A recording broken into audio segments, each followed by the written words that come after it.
Other source, income from other source,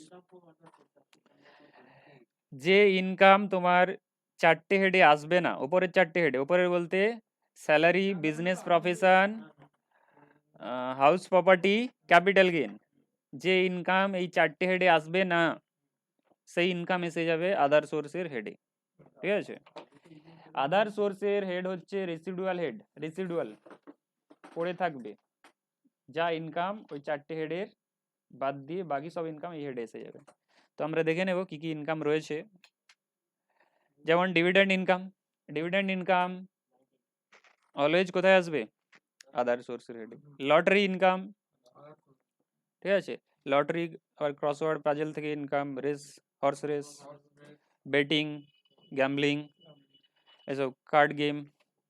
interest on securities, সিকিউরিটিজের উপরে crossword puzzle বলতে news পেপারে দেখো না যে ছক করা থাকে সেগুলো, সেখান থেকে যদি তোমার কোনো ইনকাম হয়ে থাকে, যদি হয়ে থাকে।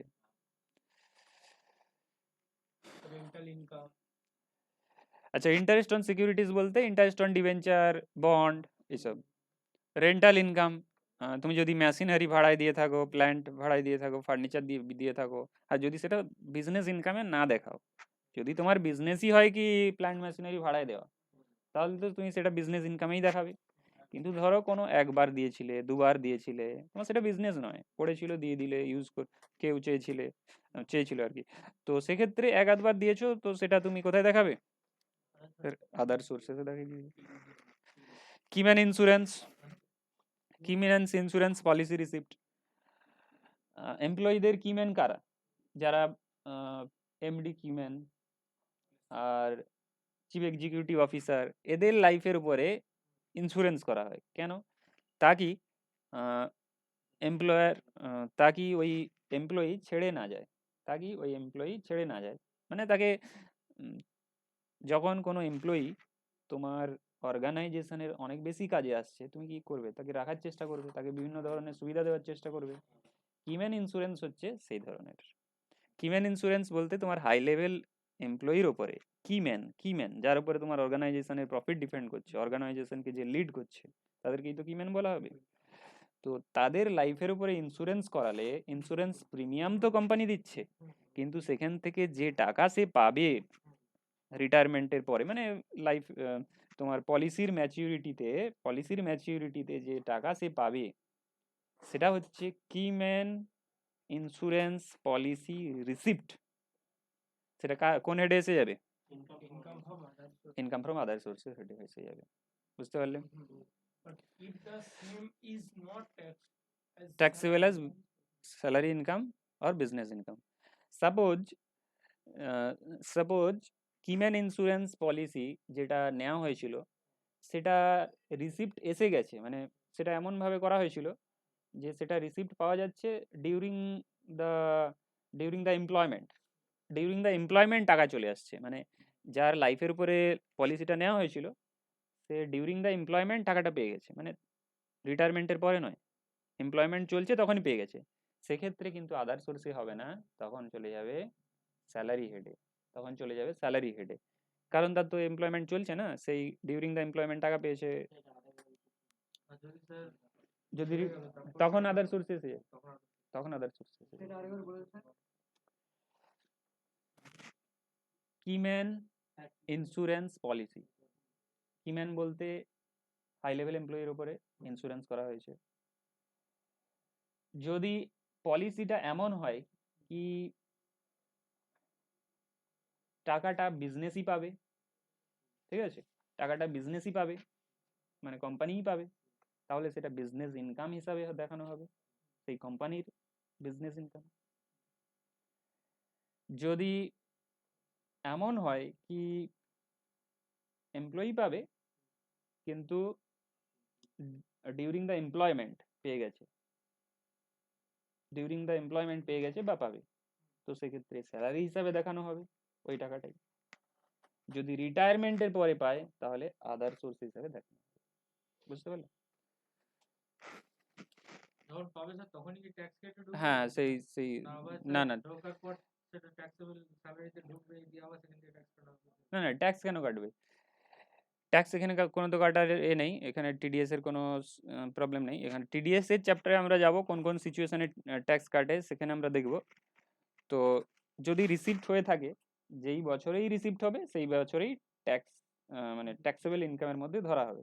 যদি ডিউরিং দ্য এমপ্লয়মেন্ট এমপ্লয়ি পেয়ে থাকে তাহলে স্যালারি ইনকামে ঢুকে যাবে ট্যাক্সেবল স্যালারিতে। আর যদি আফটার এমপ্লয়মেন্ট পেয়ে থাকে মানে আফটার রিটায়ারমেন্ট পেয়ে থাকে তাহলে আদার সোর্সে ঢুকে যাবে। আর যদি কোম্পানি সেটা পেয়ে থাকে, ঠিক আছে, তাহলে বিজনেস ইনকাম হিসাবে দেখানো হবে ওই কোম্পানির, ঠিক আছে। এরপরে টিডিএস কাটা হবে কি হবে না সেটা আমরা টিডিএস চ্যাপ্টারে ডিটেলে দেখবো, যে কোন কোন সিচুয়েশনে টিডিএস কাটে কখন কাটে না, সেটা ওই চ্যাপ্টারে গিয়ে ডিটেলে দেখবো। কিন্তু সাপোজ আমি ধরে নিলাম টিডিএস কাটেনি, তো সেক্ষেত্রে কোন কোন জায়গায় আসবে বুঝতে পারলে। আচ্ছা, টিডিএস কাটলেও এখানে বলে রাখি, টিডিএস কাটলেও যে ইনকাম যেখানে ট্যাক্সেবল হওয়ার সেখানে তো ট্যাক্সেবল হবেই।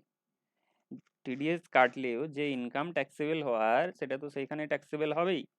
টিডিএস কাটলে তোমার এক ধরনের ট্যাক্স পেমেন্ট হয়ে গেল, যখন ফাইনাল সেটেল হবে তখন কম দিতে হবে, এটাই যে কাজ। টিডিএস কাটলে তোমার তো অলরেডি কাটা হয়ে গেছে, মানে তোমার অলরেডি পেমেন্ট হয়ে গেছে ট্যাক্সের। এখন এখন বলতে যখন তুমি রিটার্ন ফাইলিং করছো তখন শুধু কম দিতে হবে, এটাই যে ফাংশন, আর কিছুই নয়।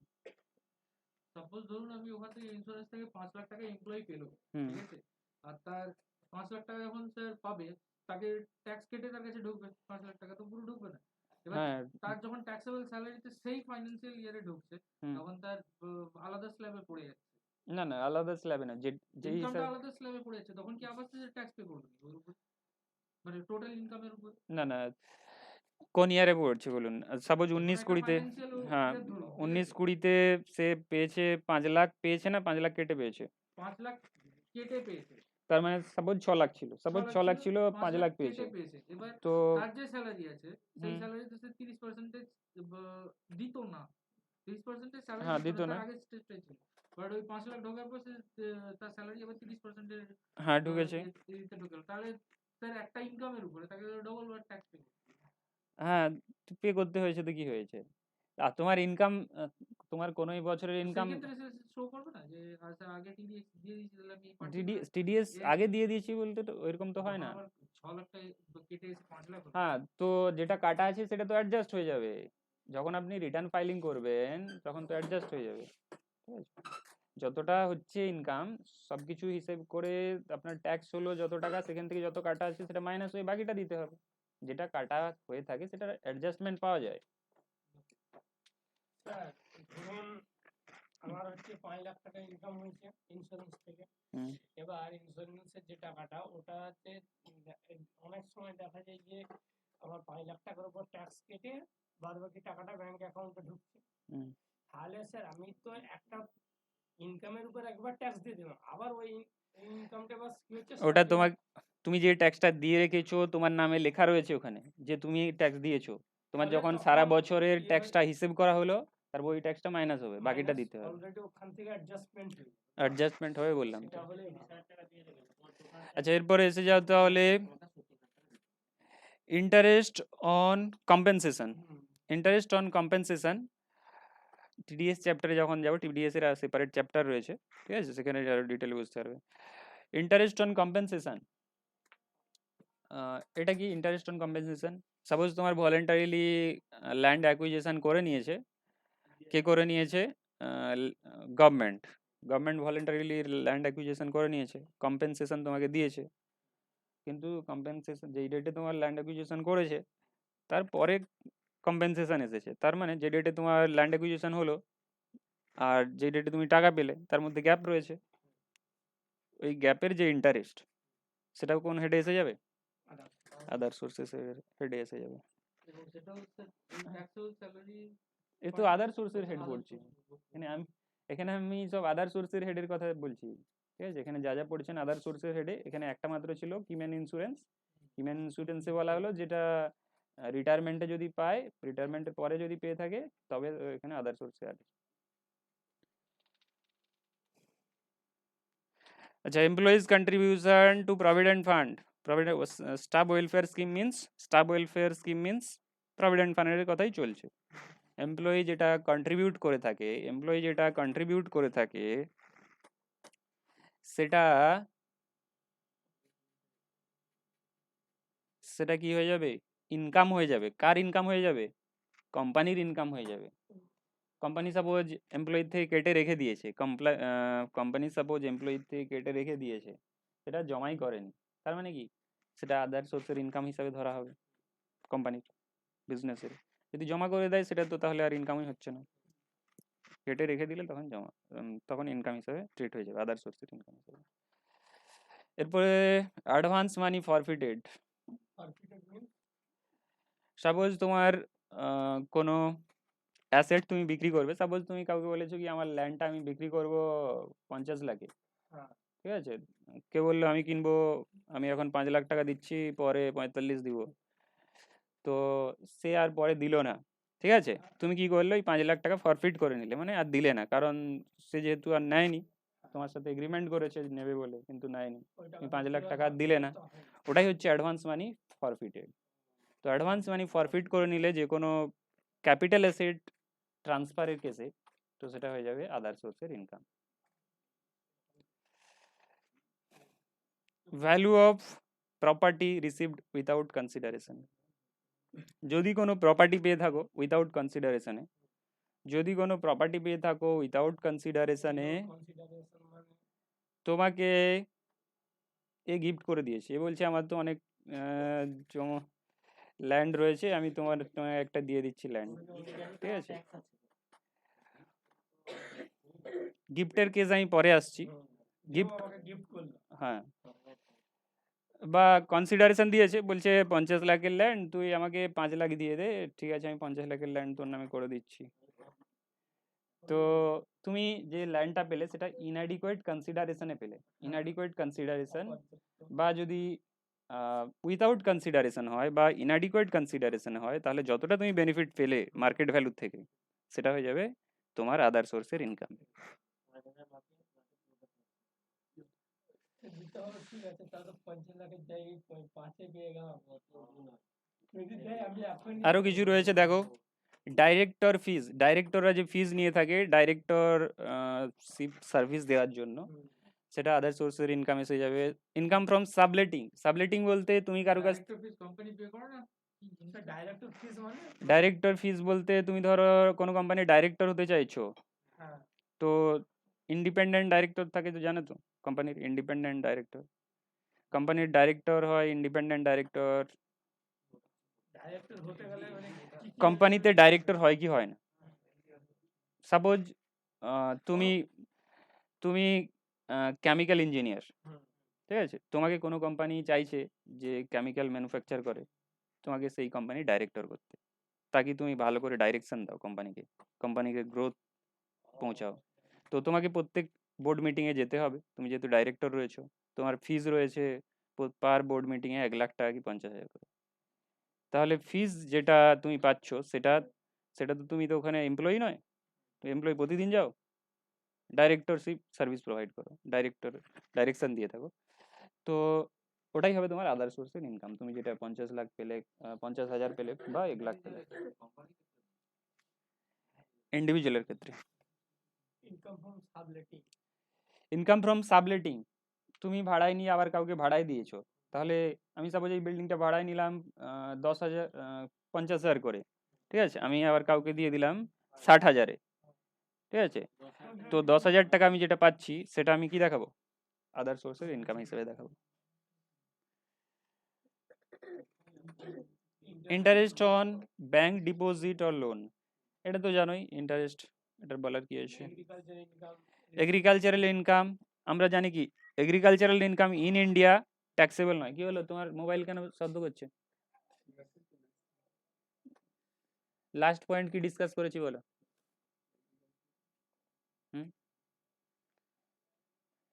Agricultural income in India taxable নয়, এক্সাম্পট, কারণ ইন্ডিয়ান কনস্টিটিউশন কি বলছে যে এগ্রিকালচারাল ইনকামে সেন্ট্রাল গভর্নমেন্টের কোনো হাত নেই, সেন্ট্রাল গভর্নমেন্ট কিছু করবে না এগ্রিকালচারাল ইনকামের উপরে।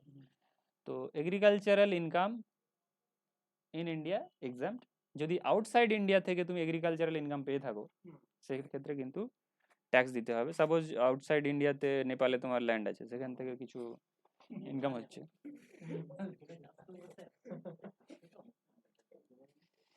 ডাইরেক্টরের কমিশন এটাও আদার সোর্সেসে আসবে, ইন্স্যুরেন্সের কমিশন এটাও আদার সোর্সেসে আসবে, ঠিক আছে। ডাইরেক্টরের কমিশন, ফ্যামিলি পেনশনও আদার সোর্সেসে এসে যাবে। আনডিসক্লোজড ইনকাম, আনডিসক্লোজড ইনকাম বলতে ওই যে আনএক্সপ্লেন্ড ক্যাশ ক্রেডিট।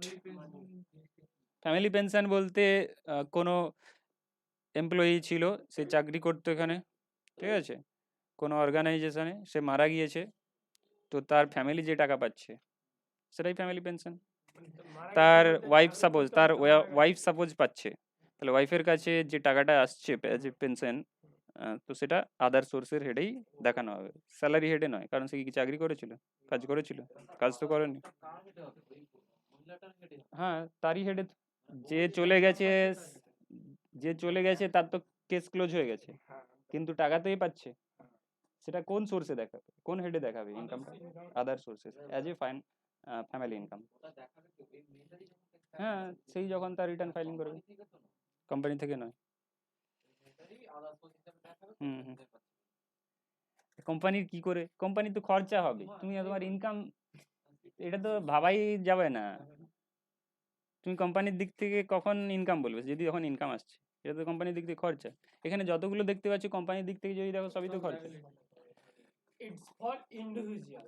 ইন্ডিভিজুয়াল কোম্পানির ক্ষেত্রে হতে পারে, যেমন একটা হতে পারে কি তোমার এগুলো কোম্পানির ক্ষেত্রেও হতে পারে, কোম্পানির ক্ষেত্রেও হতে পারে, কিন্তু তোমাকে সিচুয়েশন দেখতে হবে। যেমন ডাইরেক্টর ফি শুধুমাত্র ইন্ডিভিজুয়ালের ক্ষেত্রে হবে, সাবলেটিং কোম্পানির ক্ষেত্রেও হতে পারে, সাবলেটিং কোম্পানির ক্ষেত্রেও হতে পারে, ইন্টারেস্ট অন ব্যাংক ডিপোজিট কোম্পানির ক্ষেত্রেও হতে পারে, এগ্রিকালচারাল ইনকাম কোম্পানির ক্ষেত্রেও হতে পারে। ডাইরেক্টর কমিশন এটা কিন্তু ইন্ডিভিজুয়ালের ক্ষেত্রেই হবে।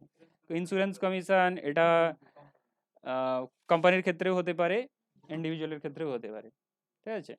ফ্যামিলি পেনশন এটা ইন্ডিভিজুয়ালের ক্ষেত্রেই হবে মাত্র। আনডিসক্লোজ ইনকাম এটা কোম্পানির ক্ষেত্রেও হতে পারে আর ইন্ডিভিজুয়ালের ক্ষেত্রেও হতে পারে। স্যার কোম্পানির এগ্রিকালচারাল ল্যান্ড তো হচ্ছে বিদেশে, যে টাকা তুমি ইনকাম ট্যাক্স ডিপার্টমেন্টকে দেখাওনি, ডিসক্লোজই করনি, তোমার কাজই হচ্ছে তোমার সারা বছরে যা ইনকাম হয়েছে সব ডিসক্লোজ করা ইনকাম ট্যাক্স ডিপার্টমেন্ট।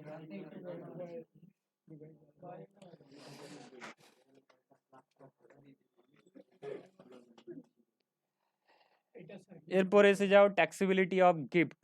গিফটের কিভাবে ট্যাক্সেবিলিটি মানে ট্যাক্সেশন হবে, গিফটের কিভাবে ট্যাক্সেশন হবে, ঠিক আছে, সেটা আমরা দেখে নেব। নিচে দাও স্যার, ওটারে হাই করে দেবো।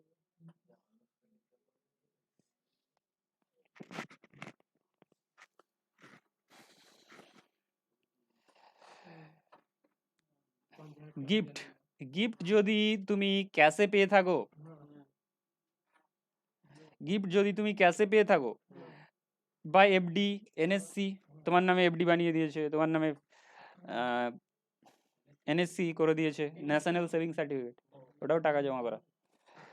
তো এইভাবে যদি কেউ কিছু করে থাকে, ঠিক আছে, যদি 50,000 এক্সিড না করে তাহলে কিন্তু ট্যাক্সেবল হবে না। 50,000 না এক্সিড করলে, যদি 50,000 এক্সিড করে যায়, তোমার নামে এফডি বানিয়ে দিয়েছে, সারা বছরে মিলে, তাহলে কি হবে, পুরোটাই ট্যাক্সেবল হয়ে যাবে। 50,000-এর উপরে চলে গেলে, পুরোটাই 50,000-এর উপরে চলে গেলে, ক্যাশ গিফট পুরোটাই চলে গেছে 50,000-এর উপরে, মানে ধরো কেউ দিয়েছে 40,000, কেউ দিয়েছে 20,000, কেউ দিয়েছে 10,000, কেউ দিয়েছে 5,000, এরকম করে দেখা গেল যে সারা বছরে তোমার টোটাল ক্যাশ গিফট পেরিয়ে গেছে 50,000-এর বেশি, হয়ে গেছে 55,000, তার মানে 55,000-এর উপরে ট্যাক্স লাগবে, মানে 55,000 তোমার আদার সোর্সের ইনকাম হিসাবে ট্রিট হবে, 55,000 আদার সোর্সের ইনকাম হিসাবে ট্রিট হবে।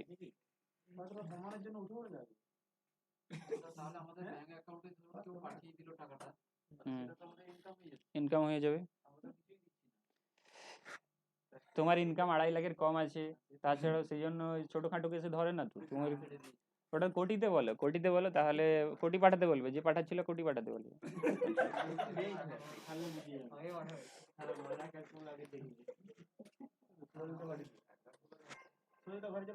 এরপরে এসে যাও immovable property.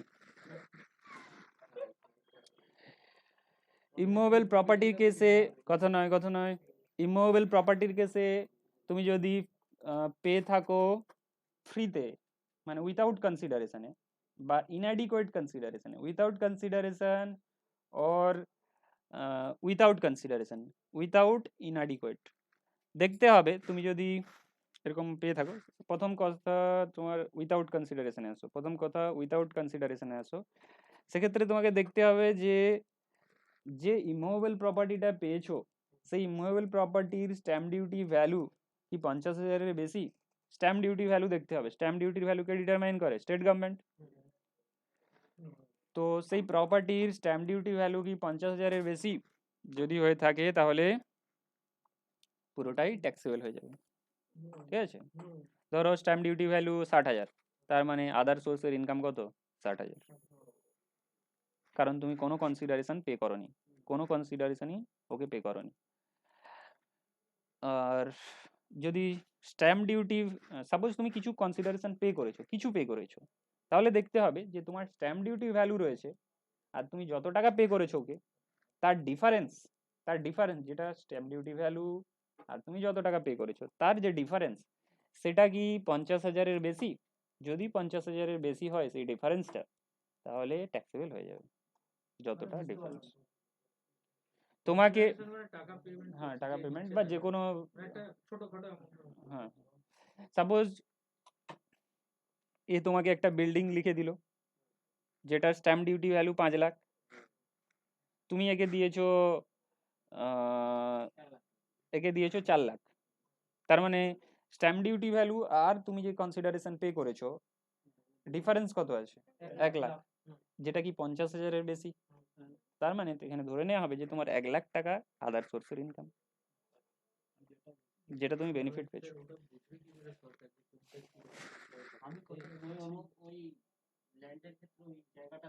Stamp duty value তো দেখা যায় না, হ্যাঁ সরকারি স্ট্যাম্প ডিউটি ভ্যালু না 50,000-এর বেশি নয়, পুরোটাই ট্যাক্সেবল হবে। 50,000-এর কম হলে কিছুই হবে না, 50,000-এর উপরে হলে পুরোটাই হবে। হ্যাঁ, ট্যাক্সেবল স্যালারি না, ট্যাক্সেবল ইনকাম আদার সোর্সের হেডে চলে যাবে, আদার সোর্সের হেডে চলে যাবে।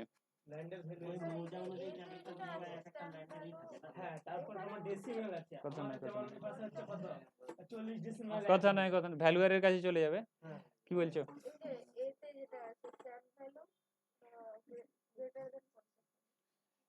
স্ট্যাম্প উপরের যে কেসটা রয়েছে এটা হচ্ছে উইথাউট কনসিডারেশনের কেস। মানে কোনো টাকাই দাওনি, কোনো কিছুই পে করোনি। আর এখানে তো তুমি কিছু পে করেছো, যতটা পে করেছো সেটা মাইনাস করে দাও, মাইনাস করে দেখো সেটা কি 50,000-এর বেশি ডিফারেন্সটা। যদি বেশি হয় যতটা মানে ডিফারেন্সটা, পুরো ডিফারেন্সটাই হয়ে যাবে ট্যাক্সেবল। তাহলে এখন যে এক্সাম্পলটা দিলাম, ও স্ট্যাম্প ডিউটি ভ্যালু 5 লাখের কিন্তু ও দিয়েছে 4 লাখ, তার মানে ডিফারেন্স 1 লাখ। 1 লাখ যেহেতু 50,000-এর বেশি, তাহলে 1 লাখ টাকাই আদার সোর্সের ইনকাম। ও যদি ওকে পে করতো 4,60,000 পে করতো, 4,60,000 যদি পে করতো, তার মানে ডিফারেন্স কত 40, তাহলে আর দিতে হতো না, মানে ট্যাক্সেবল ইনকাম হিসেবে ধরা হতো না, কারণ যেহেতু 50,000-এর কম ডিফারেন্স। তো সেম সিচুয়েশন তোমার এসে যাবে মুভেবল প্রপার্টির ক্ষেত্রে। মুভেবল প্রপার্টি কেউ যদি তোমাকে মুভেবল প্রপার্টি গিফট করে, দেখতে হবে সেই মুভেবল প্রপার্টির ভ্যালু 50,000-এর বেশি কি। ফেয়ার মার্কেট ভ্যালু দেখতে হবে, মার্কেটে যেটা চলছে।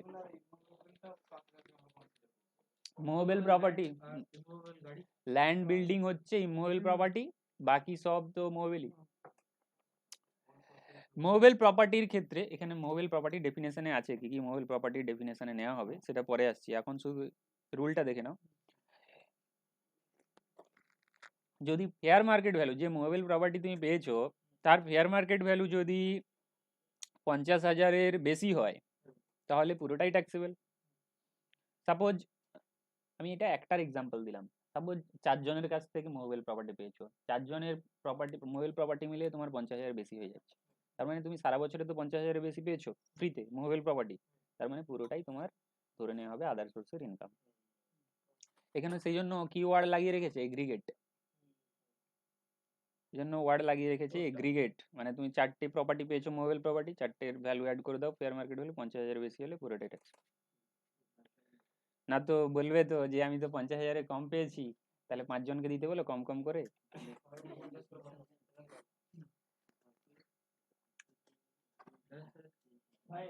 আরেকটু না আরেকটু বাকি আছে। ফেয়ার মার্কেট ভ্যালু, আচ্ছা এখানে এটা ছিল উইথাউট কনসিডারেশন, কিছু পে করছো না। আর যদি কিছু পে করে থাকো তাহলে কি করতে হবে, দেখতে যতটা পে করেছো সেটা মাইনাস করে দেখতে হবে যে ডিফারেন্সটা কি 50,000 বেশি। মানে দেখা গেল যে 50,000 টাকার বেশি হলেই আমাকে মানে পুরোটাই ট্যাক্স। হ্যাঁ, বেনিফিটটা দেখতে, পুরোটাই ট্যাক্স। বেনিফিট। সেইভাবে নোটিস ঠিক করতে হবে।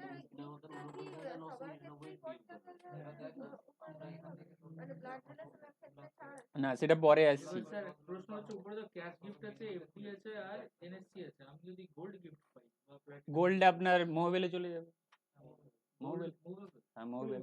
আচ্ছা মোহবেল প্রপার্টির মধ্যে কি কি ধরা হচ্ছে, মোহবেল প্রপার্টি বলতে এখানে এই 4টে ধরা হচ্ছে, প্রপার্টি বলতে এই 9টা ধরা হচ্ছে, মোহবেলের মধ্যে এই 2টো থাকছে, আর বাকি যে কটা থাকছে 1 2 3 4 5 6 7 8, এই 8টা হচ্ছে মোভেবল। স্কাল্পচার এন্ড পেইন্টিং ও ইয়েতে আসছে চলে, মোভেবল প্রপার্টি আন্ডারে সোর্সে আসছে। আদার্স সেল করলে সেল নয়, এখানে আপনার এখানে যেটা রয়েছে প্রপার্টির আন্ডারে, মানে মোভেবল প্রপার্টির আন্ডারে যদি আপনাকে কেউ গিফট করে দেয়, ঠিক আছে, কেউ আপনাকে গিফট করে আমি দিল। একটা ভালো পিকচার বানালাম দিয়ে ওকে জন্মদিনে গিফট করে দিলাম, সেটা কি না না না না সেটা নয়, সেটা নয়। স্কাল্পচার মানে যেটার মার্কেট ভ্যালু রয়েছে, মাটি মাটি দিয়ে বা যদি কিছু মূর্তি টুর্তি বানায়, তার যদি মার্কেট ভ্যালু থাকে, সাপোজ আপনি যেটা ওকে দিলেন তার মার্কেট ভ্যালুই নেই, এখানে উপরে কি লেখা রয়েছে, ফেয়ার মার্কেট ভ্যালু রয়েছে, তার আমি যখন বানাচ্ছি তখন তার একটা মার্কেট ভ্যালু থাকবে। তো আপনি যদি দেন যার ফেয়ার মার্কেট ভ্যালু 50,000-এর বেশি, আপনি কি 50,000 বেশি ওকে কোনো জিনিস বানিয়ে দেবেন? বলুন। হতেই পারে, হ্যাঁ, তখন ট্যাক্সেবল হবে যদি তার মার্কেট ভ্যালু থাকে 50,000-এর বেশি। ঠিক আছে, আচ্ছা এখানে আরেকটা পয়েন্ট বলে দিই তোমার বলার আগে, যে উপরের যে গিফটগুলো আমরা দেখে এসেছি উইথাউট কনসিডারেশনে বা ইনঅ্যাডিকুয়েট কনসিডারেশনে, কিন্তু সেগুলো যদি ব্লাড রিলেশনের ক্ষেত্রে হয় বা ম্যারেজে পেয়ে থাকো বা উইল ইনহেরিটেন্সের ক্ষেত্রে পেয়ে থাকো তাহলে ট্যাক্সেবল হবে না। তাহলে উইল, এখানে যদি উইলে পেয়ে থাকো, উইল, হ্যাঁ, ইনহেরিটেন্সে পেয়ে থাকো, ম্যারেজে পেয়ে থাকো বা ব্লাড রিলেশনে রিলেটিভের কাছ থেকে পেয়ে থাকো, রিলেটিভ বলতে spouse, brother sister of spouse, মানে স্পাউসের আবার ব্রাদার সিস্টার, ঠিক আছে, ব্রাদার সিস্টার অফ প্যারেন্ট, প্যারেন্টের ব্রাদার সিস্টার মানে কাকু আর কি হবে, brother sister, any lineal ascendant, lineal descendant, ঠিক আছে, এদের কাছ থেকে যদি পেয়ে থাকো তাহলে ট্যাক্সেবল হবে না।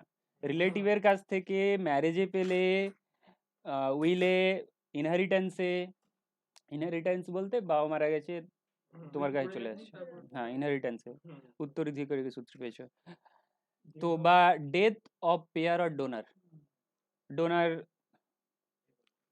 ডোনারের থেকে পেয়েছো, ডোনেট করেছিল তোমাকে, বলেছিল কি আমার মারা যাওয়ার পরে পাবে, ঠিক আছে, হ্যাঁ, তো যদি লোকাল অথরিটির কাছ থেকে পেয়ে থাকো, কোনো ফাউন্ডেশনের কাছ থেকে পেয়ে থাকো, ইউনিভার্সিটির কাছ থেকে পেয়ে থাকো, এডুকেশনাল ইনস্টিটিউশনের কাছ থেকে পেয়ে থাকো, এই মুভেবল প্রপার্টিগুলো বা ইমুভেবল প্রপার্টিও হতে পারে, এনি টাইম নয়, এখানে প্রপার্টি কভার আছে, প্রপার্টি ডেফিনেশনে কি বলা আছে এইসব,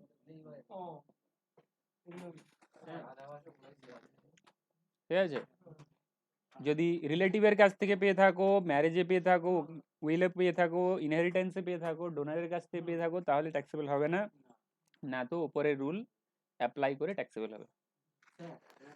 ঠিক আছে সাইন করো, বলো। বুলিয়ান বলতে ওই সোনার বিস্কুট। আচ্ছা তোমাকে আমি দেখাচ্ছি,